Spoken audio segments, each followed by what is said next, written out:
యూకేకి, ఎంఎస్‌కి రావాలనుకునే వాళ్ళు ఇక నుంచి కొన్ని ప్రత్యేక అంశాలని దృష్టిలో ఉంచుకోవాల్సుంటుంది.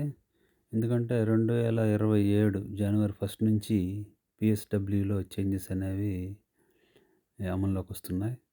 ఇప్పటి వరకు గూడా పీఎస్‌డబ్ల్యూ అంటే మీరు ఎంఎస్ అయిపోయిన తర్వాత 2 ఇయర్స్ జాబ్ సెర్చ్ కోసం అవకాశం ఇస్తారు.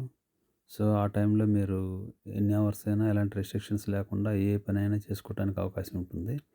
అయితే 2027 జనవరి 1 నుంచి దీన్ని 18 మంత్స్‌కి అంటే 1 ½ ఇయర్‌కి ఈ టైంని తగ్గిస్తున్నారు. సో, ఈ విషయాన్ని దృష్టిలో ఉంచుకొని మీరు ప్లాన్ చేసుకోవాల్సి ఉంటుంది.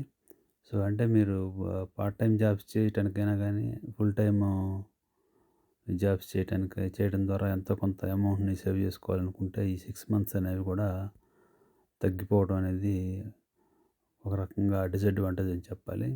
సో, ఈ అంశాన్ని దృష్టిలో ఉంచుకొని మీ యొక్క స్టడీస్‌ని యూకేలో ప్లాన్ చేసుకోవచ్చు.